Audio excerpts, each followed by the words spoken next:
Thanks for tuning in this afternoon, guys.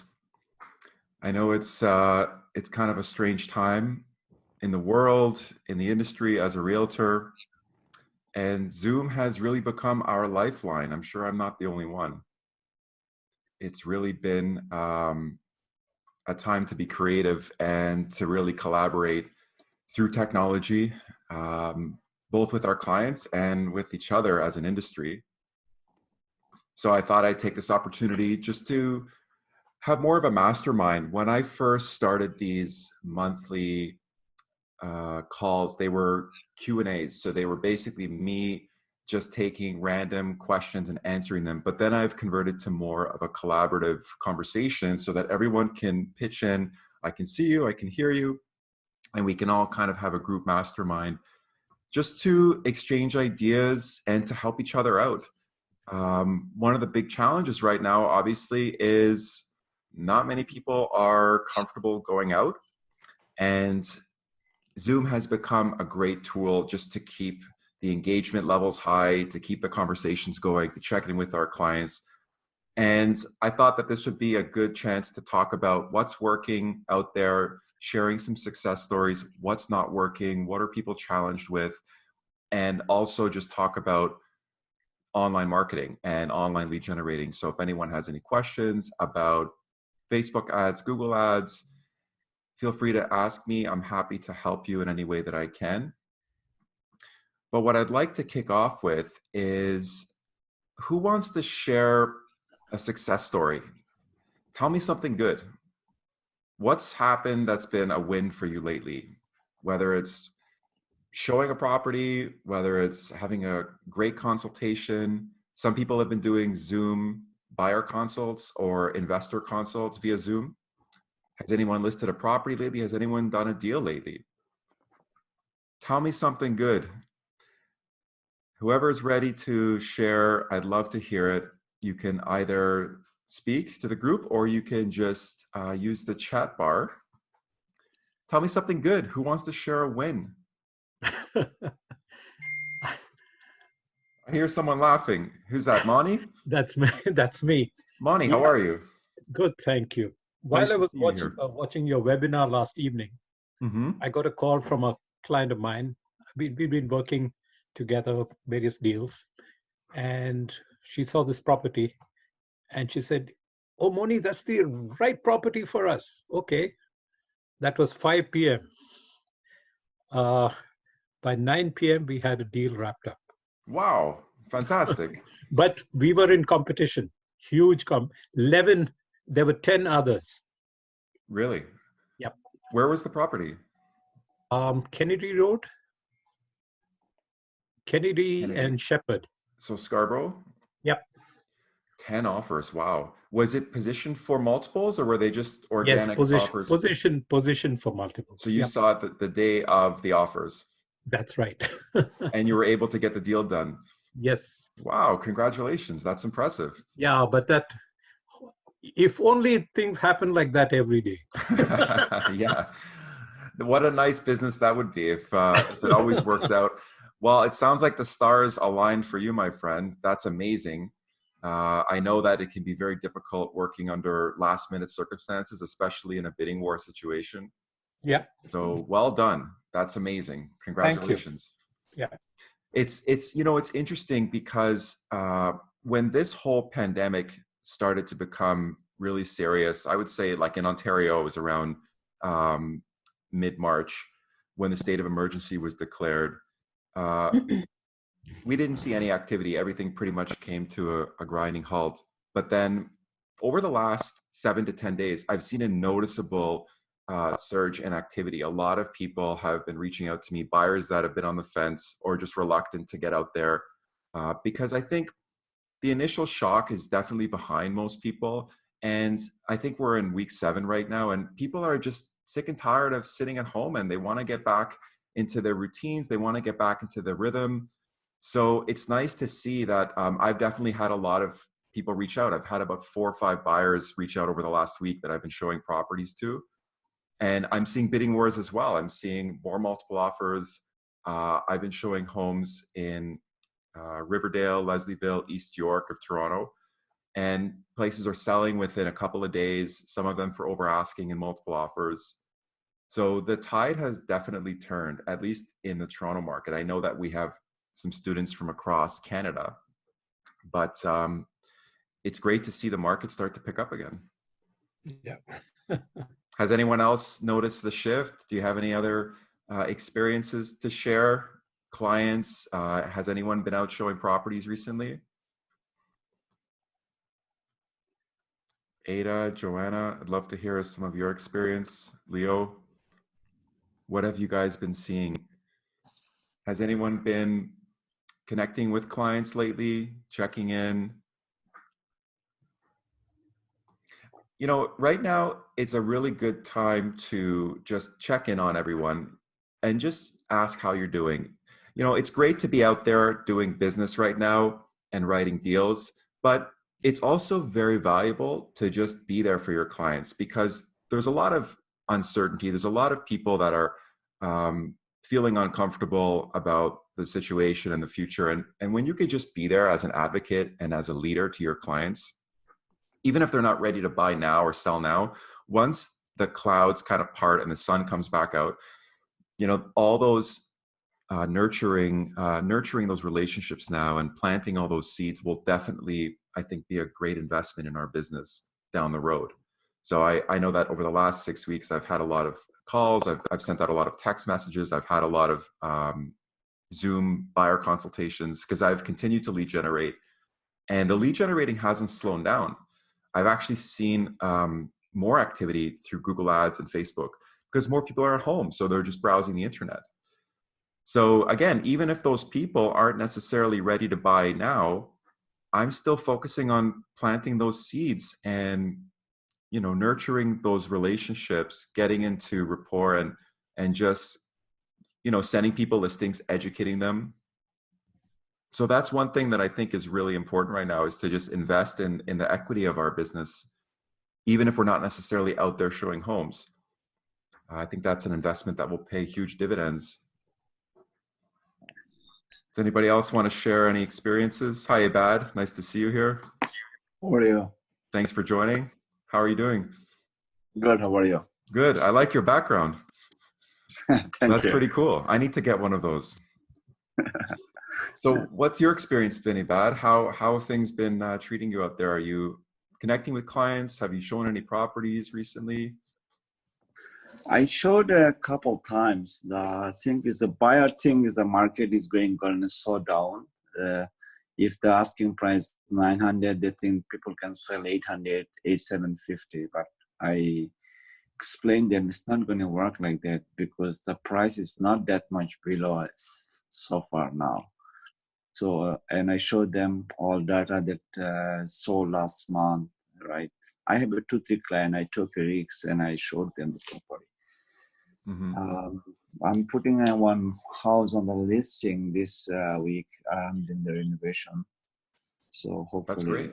That's good. Yeah, Congratulations. yeah, Where's the listing? Listing in Midland and Danforth Road. Okay, Danforth. Yeah, and I'm trying to doing the staging and I'm doing all the renovation work. So that's great. It will stop. Well, that's exciting. Good for you. It's Yes. true. You know, a lot of buyers are trying to lowball. I had a listing recently in downtown Liberty Village, and we were listed at $899. We had an offer come in at $820, and you know, they were basically saying, "Oh, the market's going to continue dropping. This is what we're comfortable paying." We turned it down. Negotiations fell through, and then we reduced the price. We eventually got it sold for $838. Which was a pretty good number. My clients were happy with it, but I have buyers as well that are on the other side of the coin saying, well, we're waiting for a deal, we're waiting for opportunities. To be honest with you, I think that whatever drop we were going to see has already come and gone, because now I'm seeing things start to slowly rebound, at least in my market in central Toronto, downtown. So yeah, that's, I guess one of the challenges is working with people that are deal hunting and lowballing. The reality is the people that are motivated, they're not going to be as unreasonable with price. If anyone has to move because of a job transfer, because of pregnancy, baby on the way, a lot of divorces are going to be happening now. Unfortunately, with all the time people are spending at home, I think we're going to see more people, unfortunately, breaking up. But the point is, when we can find and connect with the motivated people, they're going to have to move no matter what. And I think that's really important, because there's a lot of buyers who don't have to move and they're just waiting for those opportunistic times. But we all know from experience that you can never time the market. If you try and time the market, it usually backfires. So I think it's just continuing to lead generate, continuing to do what we normally do, find the motivated, connect with people, and really stay up to date with all the market changes and, you know, statistics, and just knowing our market really well so we can be a resource. Yeah. Does anyone else want to share? Go ahead. I followed your little bit when I was sign off, and then you know what, I was getting lazy. Just how does I'm gonna look on it the system. How does it gonna work for the lead generation? Basically, I work with a lot of community people. They know me very well, right? Mm-hmm. I work with Right at Home. Mm-hmm. So last year I did very good. I got the top award on Right at Home. Only I believe 5 people getting all 9 branches. One of them I am. Right. Congrats. My sale is about $500,000 commission last year. That's great. Congratulations. Yeah. But still, you know, I want the reason for job. I want to extend it for the lead gen. I don't want to start. I don't want to stay only my community people or anything. I want to get a little bit community out, because if I do the make my group or something, not yet, just only me, I am working, and my wife is taking a license now. Mm-hmm. She's on the 5th part, but still I want to get a more client, how we can get it, everything, right? So that's why I joined with you, and I'll try to follow up from now. We'll see how that goes. Yeah, absolutely. Reach out to me anytime through the Facebook group. That's where I offer all the support and service. What I can say is that it's really important to start with the end in mind. So if you're creating a Facebook ad strategy or a Google ad strategy, you want to really determine what market are you going to focus on, and then you build it backwards. You reverse engineer your approach. For example, let's say you want to target the Danforth or East York. When you know that that's the area you want to focus on, in Google Ads, you start with the keyword tool, and the keyword tool is where you're going to research what are the phrases people are actually typing into Google when they're looking for information for real estate in the Danforth.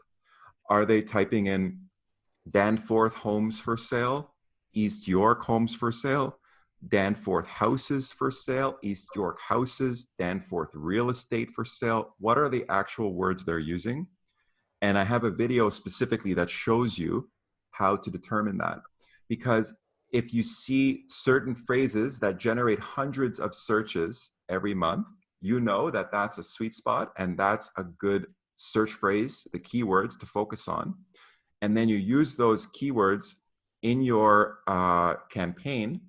And that way, when someone is searching for Danforth homes for sale, your ad will pop on the first page of Google.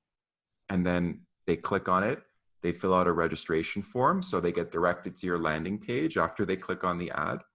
Once they get directed to your landing page, you should have a IDX page of Danforth properties. Most websites use IDX. And for those of you who aren't familiar with IDX, IDX just means a platform that is directly tied to your local real estate board. So if it's the Toronto Real Estate Board, it basically is an automatic feed. So it populates those listings in real time, and then it automatically updates them. So you can create neighborhood landing pages with IDX listings. And that way you don't have to have your own listing to promote, because the listing is what gets people attracted, and that's what causes them to register. So they see a listing in Danforth or East York, it catches their attention, they click on it, and then they have to register. A form pops up, they have to register to receive access to those listings, and that's when they have to enter their name, phone number, and email address. So think of it like bait. The bait that you're throwing in the water to catch the fish is the listings. So IDX allows you to personalize your landing pages. And there's a couple of great service providers that allow you to do that. I use Agent Locator. That's what I reference in my course. But you can also use Incom is really good, INCOM. There's Commissions Inc. There's a lot of them. As long as it has IDX capability, then you can apply my training to that platform. But that's a strategy that I can recommend for you, Ibad, is Google AdWords. If you're targeting a specific neighborhood, definitely Google Ads is a very good way to go because of the keyword tools. So I would encourage you to reference the Google Ads section in my course, watch the videos, and set up your account. I show you how to do everything from scratch. Make sure you have a good IDX powered website. And then if you have any questions, feel free to reach out anytime through the Facebook group. Okay. That's a very good strategy when you're farming a particular area. I never do it with any Google or anything first time. Not yet. Yeah, not yet. I never do it because I never go for door knocking or anything because I get enough lead from the reference and everything. But for now, I think I should start doing it because there's a lot of competition now. So, yeah, there's competition, and it's just another pillar in your business. You know, like I don't only do online marketing. I have a farm as well. It's a townhome complex just north of Liberty Village in the King West downtown Toronto area. And I have a lot of repeat and referral business from past clients. And then I have online. Online is about a third of my business. So it's just good to have multiple pillars, as you know. You don't want to put all your eggs in one basket. A lot of my students are mostly referral based, but you know, the referral well runs dry. Sooner or later, you know, the referrals will slow down. You're not getting as many. Maybe you're used to working with friends and family. And then once you've got them all a house, you know, they're there for 10, 20 years. So things can start to dry up. And the good thing about the internet is it's literally limitless. There's no ceiling because of the amount of people that you can connect with. So whoever you have in your database and in your network is obviously limited. You can only have so many people in your network. Some people have very big networks, but most people, you know, it's not unlimited. There's a ceiling. With Google and with Facebook, there's hundreds and hundreds of thousands of people just within our immediate communities that you can connect with. And that's the power of these online platforms, really.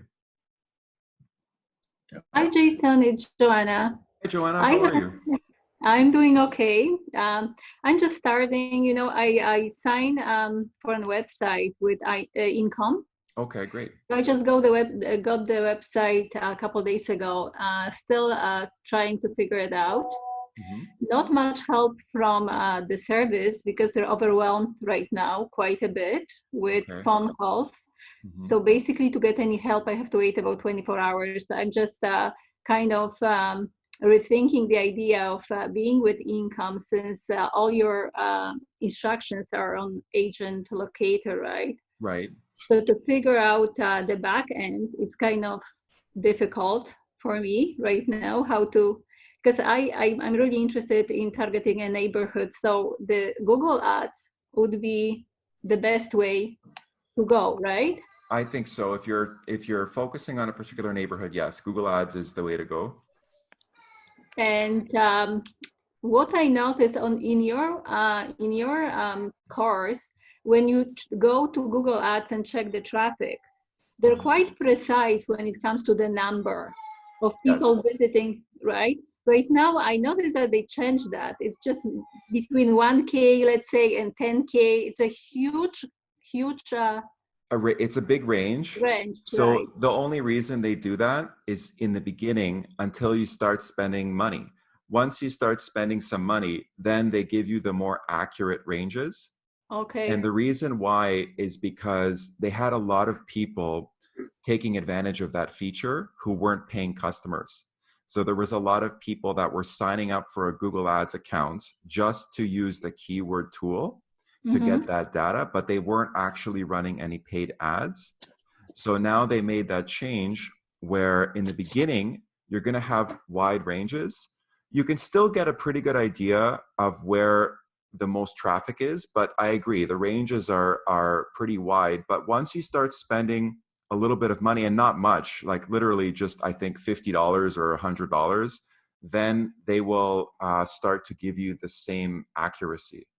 Oh, that's perfect. Yeah. That's what I'm looking for, because the range is too big to actually have the best choices. Yes, I agree. In the beginning, it's quite large, but basically you want to focus on the larger numbers, of course, while keeping your cost per click reasonably low.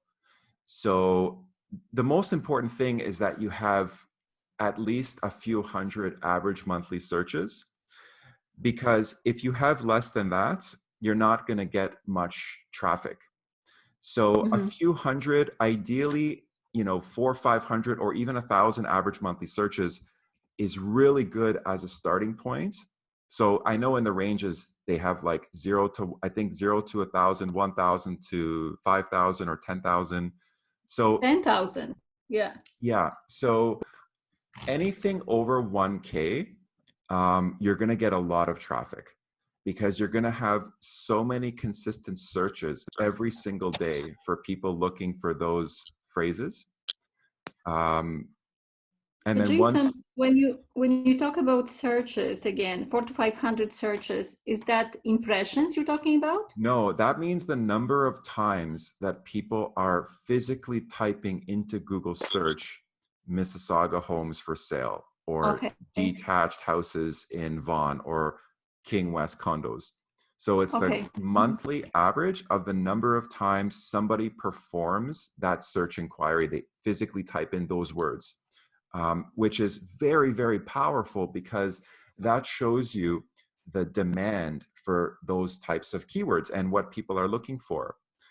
To be honest with you, when I started with online marketing in 2014 around, that was the most powerful thing that I discovered. And that was really what set me on this whole journey, was the ability to see where the traffic is coming from, because that way it takes the guesswork out of it. You simply reverse engineer your approach, so you don't have to just guess what terms are effective. Where are people looking? With most marketing, when you send out flyers or when you pay thousands of dollars for a billboard, you're just guessing. You're just guessing that you have the right message and you have the right colors and the right call to action, and it looks good, but you have no idea. With Google AdWords, there's no guessing, because they literally tell you, Google tells you where the traffic is. And that's what makes it so powerful, is that it's much more of a science than an art. It's quite black and white. So yeah, that's how that works. Let me know if I can help you with anything. Feel free to reach out to me in the Facebook group, Joanna. Okay, thank you so much, Jason. My pleasure. So who else wants to share anything or have any questions for me? I want to make this the best use of your time. Yeah, I have a question. Hi, Moni. Jason. Sure. Hi. My question is, okay, so both Google Ads and Facebook Ads, we're talking in terms of attracting really buyers, right? Yes. But how does it work on this? You want to get more leads in terms of your area, in terms of listings. So that's a great question, Moni. Thanks for bringing that up. So the bottom line is that to generate seller leads is much more challenging and much more expensive. The reason why is that when it comes to real estate, most people, 90% of the people are interested in listings. They're shopping, right? So they're shopping, they're looking for houses. That's what gets people excited. That's what gets people emotional. When it comes to selling a home, it's not fun. Most people, they stress out about it. It's not a very enjoyable experience. It's more of a chore, and it's more of something that people must do. So generally speaking, the seller leads are fewer and further in between, and they're more expensive. Now, what I've found is to be a great approach, what I've done for years is I focus on the buyer leads, and then many of these buyers actually own properties. So once you connect with somebody on the buyer end, because it's much cheaper and it's much more effective, through your conversations with them, you find out that they actually own their home and they have a property to sell. So listings happen as a byproduct, but it's much cheaper and much more effective to focus your marketing on the buyer side, because that's what gets people taking action. Does that make sense? Yes. Because my mind had, even going through your initial videos, my mind is constantly working on, okay, how do I use this for my listings?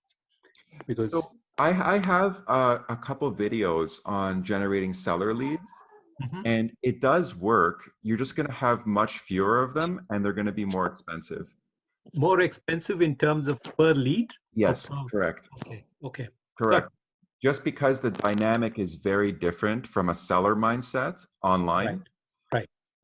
Compared to a buyer mindset. So I can send you, there's one video that focuses exclusively on seller leads in the Facebook ad section of the course. I'll send that to you so you can see where it is and you can go through it. And basically, the way that it works for targeting sellers is if you've recently sold a property and you can leverage the success of that sale. So for example, I sold a property in Leaside a few years ago for 135% of asking, over asking.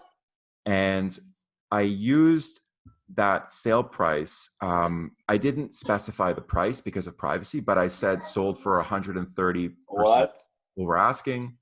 And I used the marketing video as a promotional tool to get more sellers. So basically I was saying, just sold in your neighborhood. Sorry, whoever's shouting, can you please mute your microphone? Ibad, can you just mute your microphone, please? Sorry. I'm sorry. No problem. So with the seller strategy, basically I was promoting a home that I sold recently. Wait. Hold on a second. Okay, there we go. So promoting a recently sold property, talking about the results, and then using the marketing video as the advertisement itself. So I showed a video tour of the home I sold, and I said just sold for 135% of asking in only 3 days. And then I said, look, interested to learn more, just click here to find out what your home is worth. And then it took them to a specific neighborhood landing page where they could fill out a form to find out some more recent sales on their street. Does that make sense? So because what most agents do when they're trying to generate seller leads is very generic and ineffective, where they just say free CMA, free CMA, free CMA. And it's just so, common and basic, and it just doesn't work. People are sick of it. They don't want to hear it. But when you actually reference a specific sale, and it doesn't necessarily have to be your sale. If you want to promote a recently sold property in their neighborhood, you could reach out to another agent and ask if you can promote their sold listing, as long as you don't disclose the price. And as long as the agent is okay with that and you get written permission, that's another way to go. But it's better if it's your own property, of course. True. So that's something that I have done with some success. it's a very niche strategy. So it's targeting just that area. So with Facebook, you can target as small as the first 3 digits of a postal code or a 2-mile radius. That's the most narrow that you can go. Okay. And with seller leads, it's better to go much more niche so that you're just speaking to them and their neighborhood as opposed to everybody. Everybody. Okay. So I can send you that video, like specifically step by step with what I'm walking you through. Please. But I will say that generally, when you focus on the buyer leads, the listings definitely come as a byproduct. Okay. Especially if you're advertising a higher priced property, it's going to attract more move-up buyers who already have a home versus first-time buyers. True. Does that make True. sense? So Yes. if you're promoting an ad for a $500,000 property, you're going to attract overwhelmingly first-time buyers because of the price point. But if you're promoting a 1.2 or a $1 million property, you're going to attract a lot more move-up buyers where maybe it's their second property and they have to sell. So that really makes a difference as well to generate seller business. Thank you. One question. I noticed everybody has video on, off, video off. Mm-hmm. So do you prefer that, or do you want us video on? It's completely up to you, whatever everyone's comfortable with. But the quality of I think the quality of the sound is better when we are all video off, right? I don't know if it affects the sound. It might. But okay. I'm completely comfortable either way, whatever everyone wants to do. Some people are shy, some people are more happy to be on camera. Okay. So no pressure. Who else wants to share anything or have a question for me? I'd love to hear any other feedback.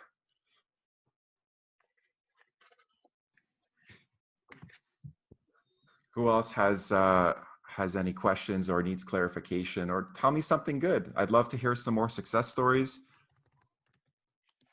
Has anyone else been showing properties? Has anyone else done a deal recently or taken a new listing? I just pulled my listing and I have a question. Yes, sir. You mentioned agent locator.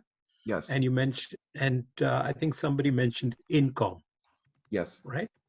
I have iExact contact. Mm-hmm. Now, will that work for my CRM? I have no experience with iExact money, so I really can't answer that. I've only used Agent Locator myself, and a colleague of mine showed me income, and he's been generating a few leads a day. I think he's up to 180 leads in the last couple months. So I know for a fact that it's been working for him using my Google AdWords strategy. He set up custom neighborhood landing pages through IDX with income. I know that it was a little bit more work to customize the pages, but he worked with the service reps and they got him up and running. So I haven't used that platform. I know that Right at Home, isn't that the Right at Home? That's right. Many of the Right at Home people have it. Yeah. Yeah. So I'm really not sure. I would say that whatever website, as long as it's IDX powered, technically it should work. You just have to follow a framework. So in my course, it's a framework that can be applied to many different websites and CRMs. And the framework is simply having dedicated neighborhood landing pages that are IDX driven. So if you go to my website, findmeatorontohome.com, okay, you'll see that I have all these community pages. On the top right, there's a menu. It's a drop-down menu, and if you see the communities, they're all various neighborhoods. And you should use that as an example to see how it's laid out. And basically, all I have is all these different communities across the GTA: High Park, King West, Mississauga, Riverdale, East York, and each neighborhood only populates the listings for that particular area. So basically, if someone is searching on Google, Hyde Park homes for sale, they see my ad, they click on it, they get taken to the Hyde Park's homes neighborhood landing page with only Hyde Park home listings through IDX, not Hyde Park, Mississauga, Ajax, Pickering. That's what most agents do, is they try and be everything to everyone, and they try and offer like a buffet style. But that is the opposite of what works. That does not work at all, because if someone is typing in Hyde Park homes into Google, that's all they're interested in. True. So it's very important that you structure your website so that you're only serving people what they're asking for. So if they're typing Hyde Park homes for sale into Google search, I'm taking them to the Hyde Park homes for sale landing page. If they're typing in Mississauga detached homes, I'm only giving them Mississauga detached, not Mississauga semis and detached, only detached. So that's these landing pages are all part of your existing website. correct. So Okay. in Agent Locator, you have the ability to create multiple neighborhood landing pages. Okay. And I show you the instructions on how to create those in the landing page section of the course with Agent Locator. Obviously, I can't train on every CRM because there are so many out there. Sure. But the framework is what matters the most. You can work with the company to set it up the way you want, but really it's just understanding how it's structured, how it needs to be laid out for it to be effective. Okay. So I hope that helps. If you need any clarification, Moni, you can reach out to me through the group anytime. Perfect. Thank you. Jason, I have another question. It's Joanna. Hi, Joanna. So I actually want to ask about the campaign, because you were talking about different landing pages, and that's what I want to do through Google Ads. Right. When you set your campaign and you have, let's say, 3 landing pages, neighborhood landing pages, let's say for semi-detached or condos, etc. Right. Your campaign budget, is it the budget for all of 3, let's say, landing pages when you set your budget, or you have to set budget for like each landing page separately? So that's a great question. The campaign budget is the budget is determined on the campaign level. So if you only have one campaign, but you want to service 3 areas, then you can't control how much money is allocated to each neighborhood. In order to control how much money is allocated to each neighborhood, you would have to have 3 separate campaigns. Okay. Yeah. So it's best if you always have the campaign focused on the specific neighborhood from the top. Yes, that's what I know. But let's say I'm targeting specific neighborhood. Okay, let's say I'm targeting like Oakville Preserve, right? And then I'm targeting people looking for detached, and then another one for, let's say, condos, and another one for townhomes. Okay, so let's say I have 3. That's just an example. Is this one campaign and one budget? Yes. So what I would suggest is you can have one campaign per neighborhood. And then within the neighborhood, you can split it up into 3 or 4 different ad groups. So the ad group is where you basically have a specific theme. So you could have one campaign for Oakville, and then one ad group within that Oakville campaign for detached homes, and one ad group for condos, and one ad group for new development. So that's a way that you can structure it. Okay. But it's better to keep the focus on each campaign for one particular neighborhood, or you could have one campaign for, let's say, luxury homes, and then another campaign for 1-bedroom condos. That's another way that you could split it up. But each campaign should be one specific focus. Like it's like a big picture. The campaign is the big picture from the top, and then the ad groups is how you split up different ideas or themes within that big picture.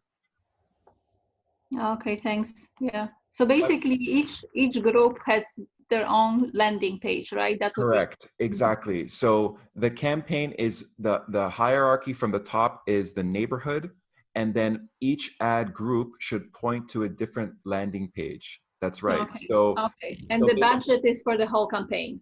yes, correct. That's right. Thank Jason, you. I have a question for you. This is Linda. Hi, Linda.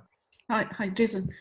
When you last time when you mentioned about the placement for Facebook, and when you do the manual placement, and there's because I'm targeting like a move-up buyers, like basically they have a house to sell and they're moving up, right? So I do not want to include the Instagram like for the manual placement. Okay. And inside the Facebook manual placement, do you take out the Facebook like in stream and in story? Yes. So the only How about in article? And there's an in article as well. so the best way to think about it, Linda, is uncheck everything except for newsfeed. So Facebook newsfeed, and then Instagram, depending on the demographic. Instagram is mostly for a younger, like millennial demographic. So if you're targeting people that are, let's say, over 35, then Instagram is not going to be as effective because there's a much smaller audience.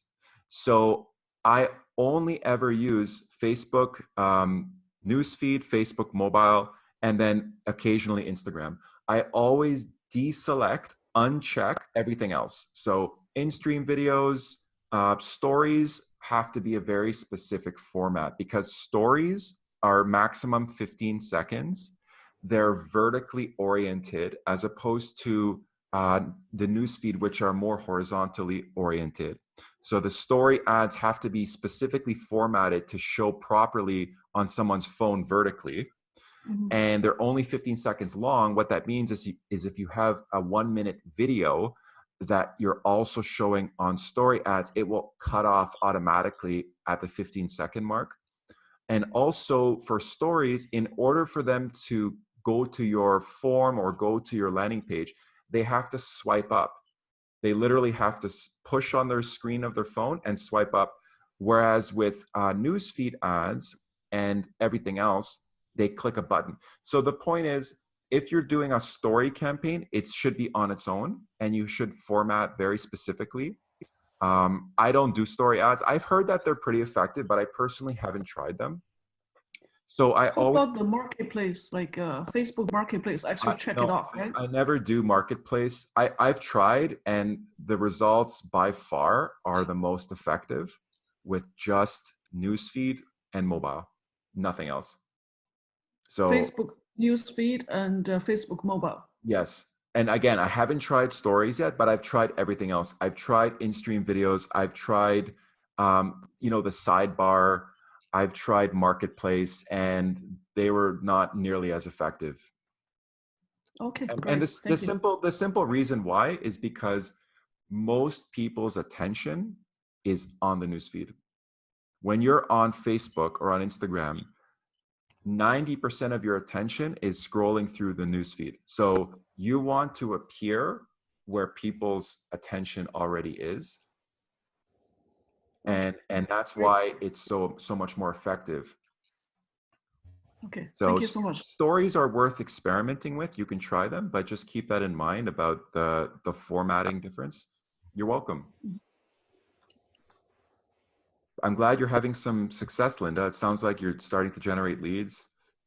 Yeah, I got 4 or 5 leads from my Facebook app, but I'd just like to tweak it. Yeah.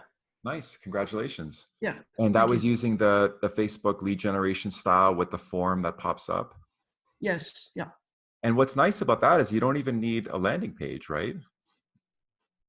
Actually, pointing to my website, and they do have a landing page for that. Yeah, you need a website to actually set up the form just to point to it afterwards. That's true. And the reason why Facebook requires that is just to make sure that you're a legitimate business person. But where you actually generate the contact info is not on your website. It's actually in that form that pops up. So that's how it actually creates the lead. So there's a form that pops up that people have to punch in their information. And what's interesting about that is if someone has already shared their contact info, their name, phone number, and email address on their personal Facebook profile, it will pre-populate their phone number and their email address in the Facebook form. So they click a button that says learn more or sign up.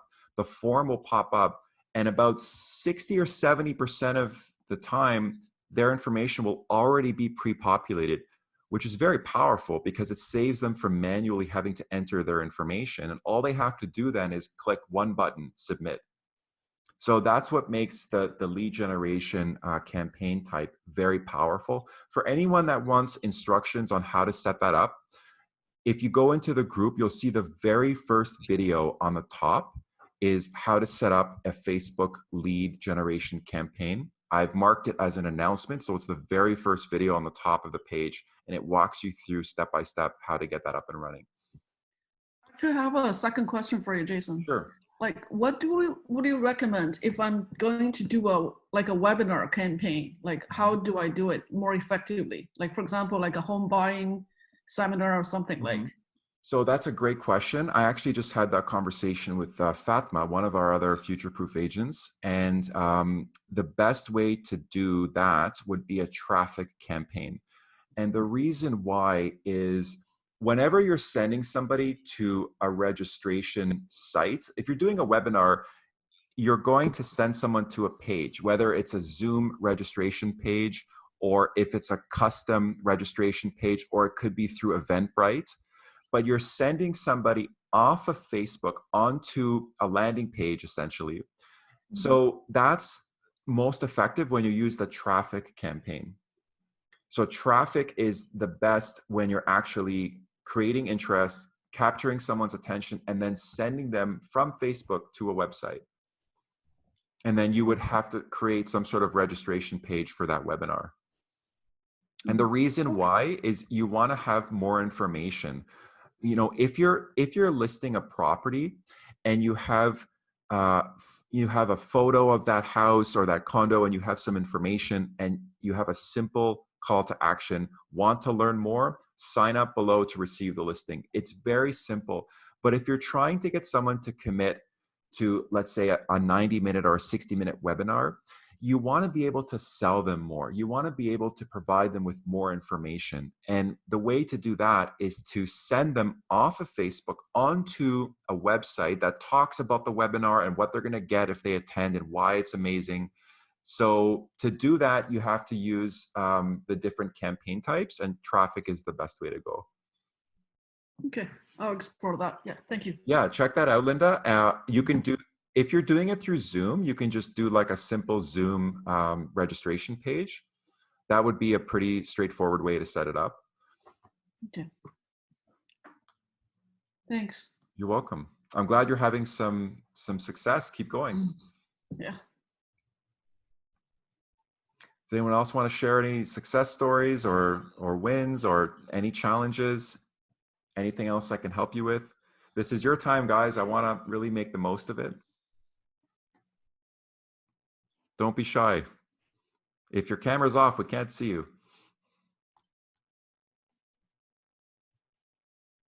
Who else can I help?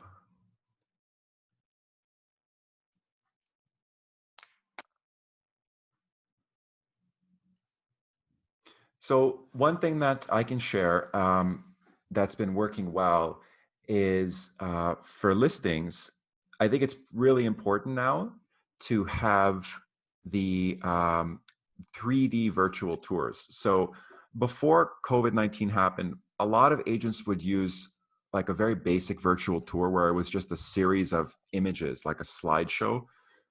But because of the situation that we're all in, many buyers are still reluctant to physically see homes. And what I really found to be very effective is these 3D, they're called 3D Matterport virtual tours. And basically, it's like you're in the property. It's a 3D immersive tour where you can literally walk through the home. You can look around in 3D, up, down, left, right. And buyers love it because the way that I've used it with buyers is I've sent listings to buyers that I have, and I've said to them, go through all the virtual tours, and that way you can really screen them. I don't want to take you out to see 6 or 7 properties because I know you don't want to really, risk it that much. You don't want to be out that much in other people's homes. Go through these 6 or 7 virtual 3D tours. And if there's one that really jumps out at you, then we can book a showing. And they love that because then you're only taking them out to see the most serious prospects. So if you haven't explored that already, as a listing agent or even as a buyer agent, make sure that if you're looking for homes for your buyer clients, you always check the virtual tour on the top of the listing. And if it's a 3D tour, always send it to your client. They'll really appreciate it. It's a great tool.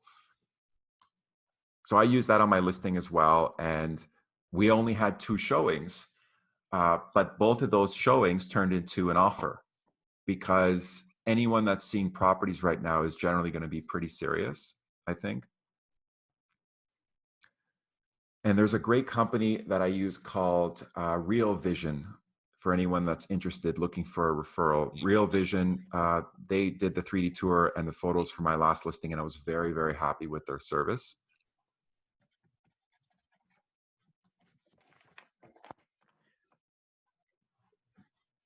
Does Real Vision have the floor plan and you move along the floor plan? Yes, that's Okay. right, Monty. So they have, they do a one-stop shop of the 3D Matterport virtual tour photography, and then they have a floor plan, and it's all integrated into one website. So it's very convenient and simple to navigate, and it's just very high quality, and it's reasonably priced. I must check them out. I do use Leading Edge, but one always should be looking at what is available. Yeah, exactly. It's always good to evaluate our options. Prior to this whole COVID-19, I hired a videographer and photographer, same company. They did video and photos, but they don't do the virtual 3D tours. And right now I feel like that's pretty essential. Video is good too, but I think there are a few advantages with the 3D tours. They can really look around in every single corner of the home as if they were there. They're just fantastic. Yeah, it's a very powerful technology. It's great.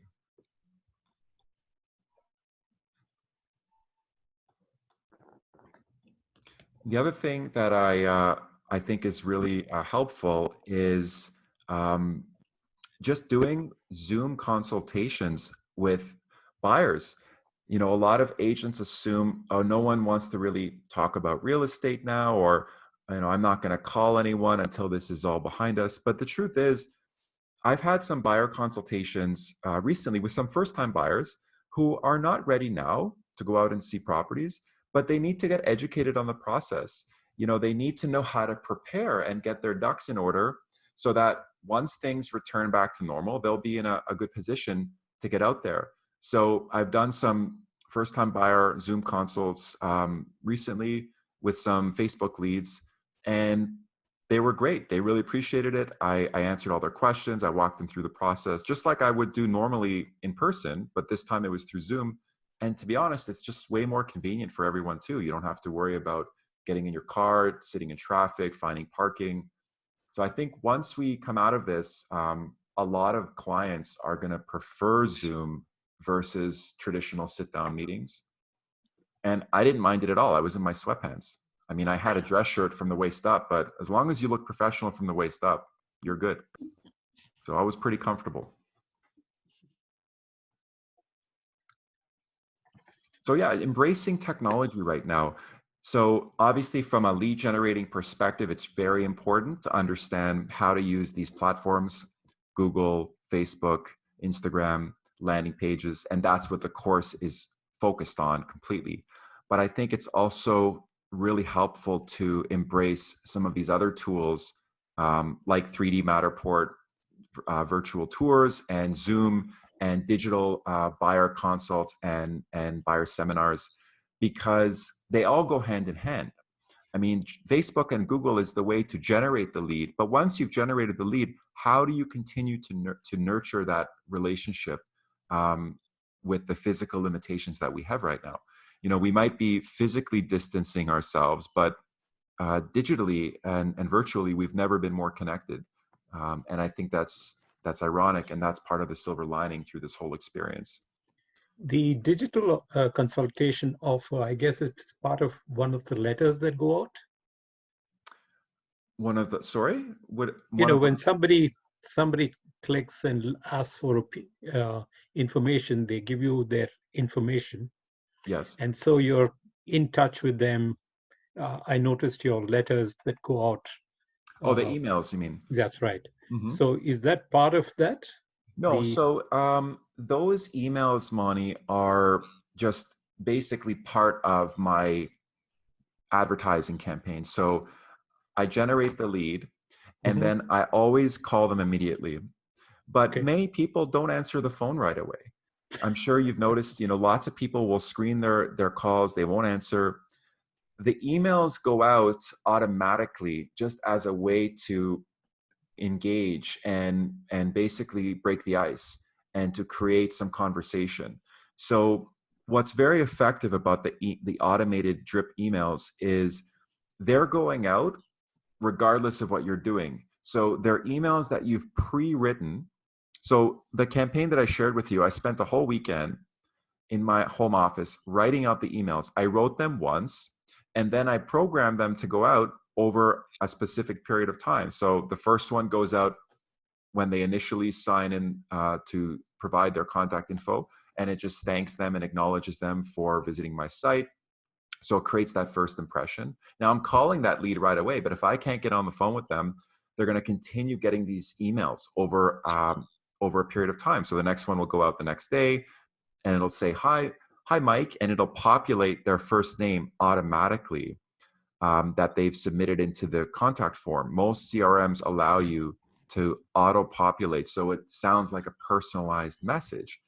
And it'll say, hi, Mike, just checking in to see if you've received the listings that I've sent you. If you'd like to make any adjustments or change any of the criteria, please let me know.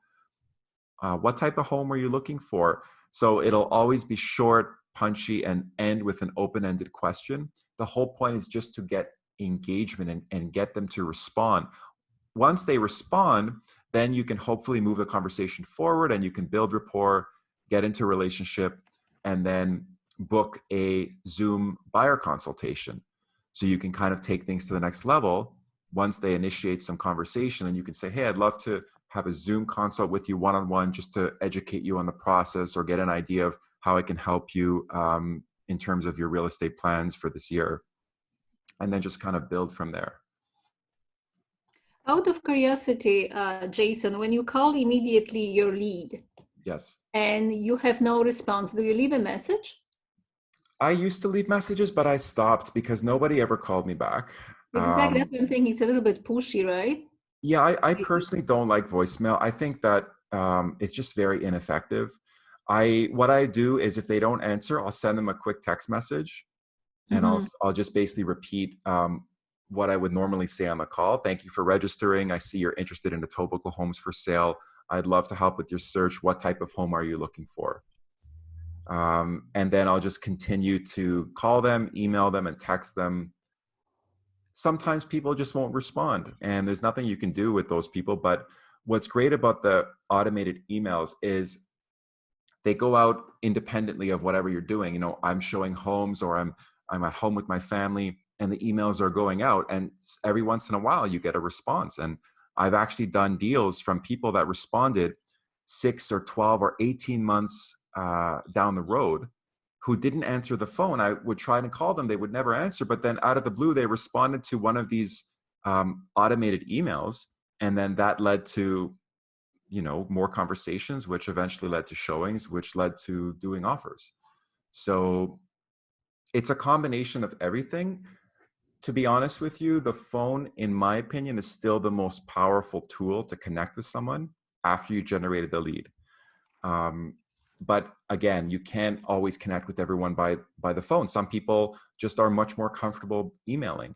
Some people are more comfortable texting.